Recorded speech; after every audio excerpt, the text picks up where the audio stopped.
Hi, my name is Allison Page and I read 17 books in 2025. And I'm a little bit late, but today I'm going to be reviewing and ranking them from worst to best. And I wrote them down in my journal, so let's get into it. My least favorite this year, and I know I'm gonna get a lot of hate for it, but it's fine, was Metamorphosis by Franz Kafka. I honestly found it really, really depressing, which was crazy because I feel like I read a lot of depressing stuff this year, but the whole idea of him just being so isolated from society and life was a really hard take for me, and honestly didn't really align with what I was going through this year, what I was looking for in a book. Maybe because I was looking for a little bit of escapism. It was a hard read for me and it wasn't really what I needed this year. Nonetheless, I think if you're trying to get into philosophy, that it's a great place to start. So don't count it out. My second least favorite would have to be Thus Spoke Zarathustra by Friedrich Nietzsche. A lot of people hate on Nietzsche. They think his content is really heavy. It's not for everybody, but I don't think he's as bad as everybody says. I think he's a little bit misunderstood. Definitely recommend you check it out, but take his theories with a grain of salt, please. Tender is the Night by F. Scott Fitzgerald. I don't even know where to begin. I didn't like this book. All of F. Scott Fitzgerald's books are very similar in framework, similar in storyline. I read another one of his books in the same year, so it was really easy for me to compare and contrast, but not a complete waste of my time. I also read Lover by, I'm gonna so mispronounce this, Marguerite Duras. So I saw this book off TikTok originally, and of course I was persuaded. I was like, it's fate, I have to read it, and I did. I do like that it is a semi-autobiography about the author's life, but I found the book really stale and really boring. There just wasn't much there for me to hold on to. That doesn't mean that somebody else won't love it. It just wasn't really my cup of tea. So the next thing I read was Alice in Wonderland. I was reading it in between a couple rigorous books, so I was really mentally fatigued. So I don't feel like I got the full experience. It's a really colorful, beautiful book. It has so much imagery and personification. I did really enjoy it, but I was just so tired reading it. So I think I'm gonna reread it and then get back and give it a better review. Okay, so next one I read was The Stranger by Albert Camus.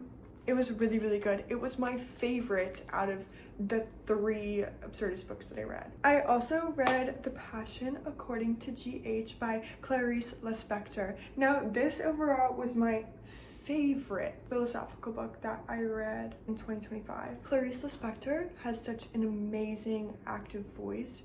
The whole book is about her being trapped in a room with a cockroach. That's it. I think it's like 350 pages of her just being trapped in a room with a cockroach, but I was flipping page after page. Half the time I had no clue what she was saying. It's a really confusing read, but it was really good.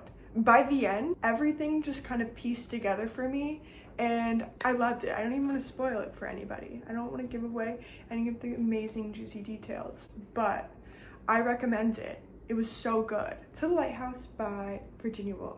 I picked up this book on one of my New York trips, and it's in the cutest bookshop. I wish I could remember the name. I tried to read The Waves by Virginia Woolf this year and I couldn't get into it. So I picked up this one because I really wanted to read something by her. It's really good. A lot of Virginia Woolf's work doesn't have that large climax or big moments. It's just very smooth. It's very light. It's very easy to like indulge in, you know, when you're sitting outside and you just want a light read, but something that is also super sophisticated and has a level of difficulty to it. And I think that's something that's really hard to balance as an author. So I really appreciate Miss Virginia Woolf. Madonna in a Fur Coat.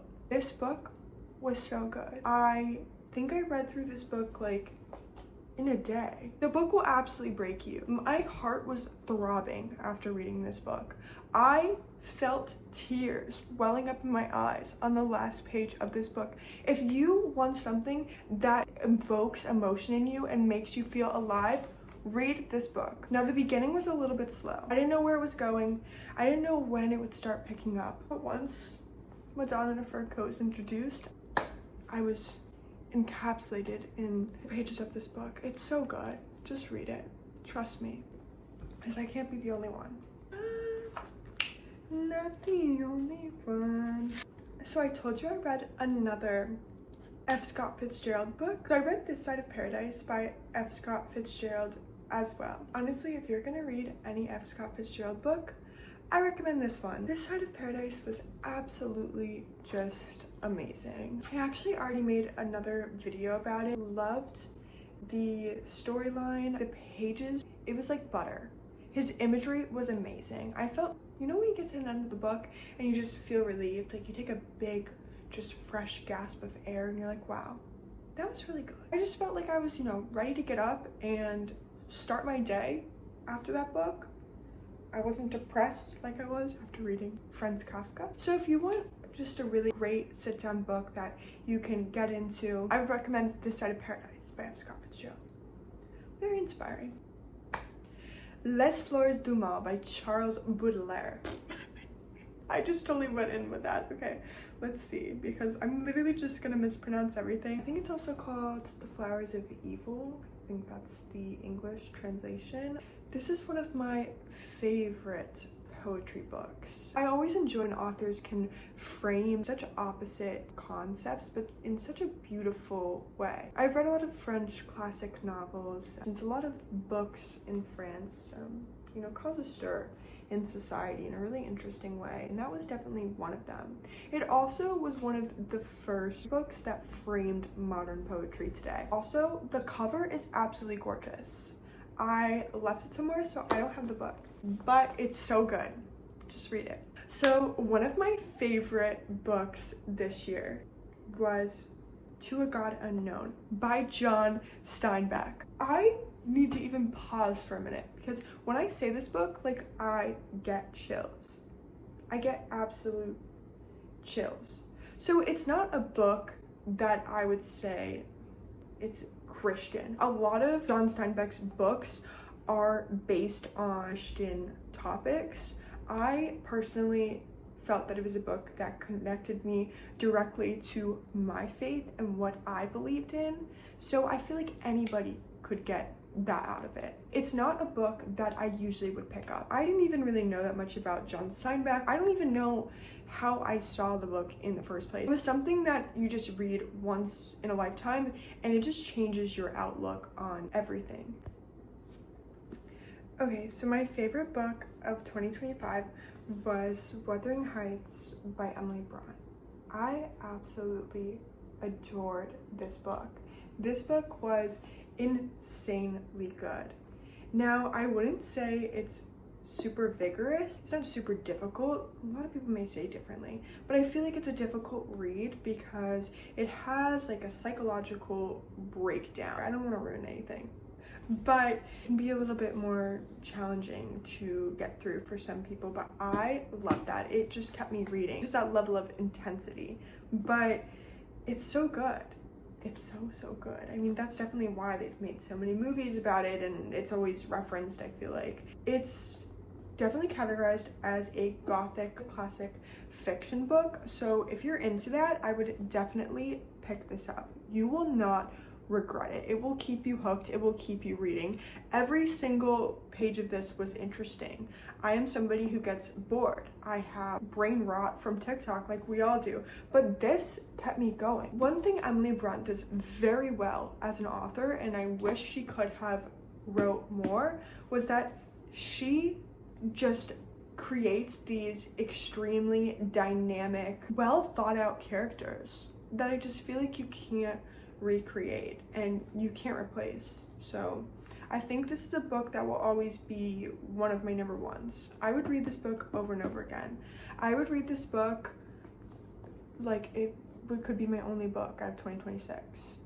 I'll probably read it again like many times. Honorable mentions, the books that I did not get through.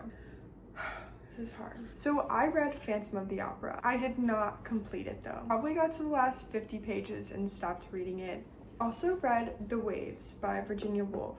I didn't get super far into this. At the time I was looking for something that was a little bit more progressive. I couldn't get into it, so I put it down again. I also started Persuasion by Jane Austen. I am not the biggest fan of her literature. I think it's really interesting because I love Emily Bront and their sisters, but I don't love Jane Austen. She's very refined in tone, and that's where she kind of loses me sometimes. Okay, so I also read Frankenstein by Mary Shelley. I read it because it was Halloween and I wanted like a great Halloween book. I couldn't really get into it. I felt like the whole book I was just kind of dragging through it. So, I don't know. Maybe I have to reread it again. That was everything I read in 2025. I feel like I'm definitely leaving some out, but if you have any questions, you know where to find me. So, I hope you guys enjoyed. Bye.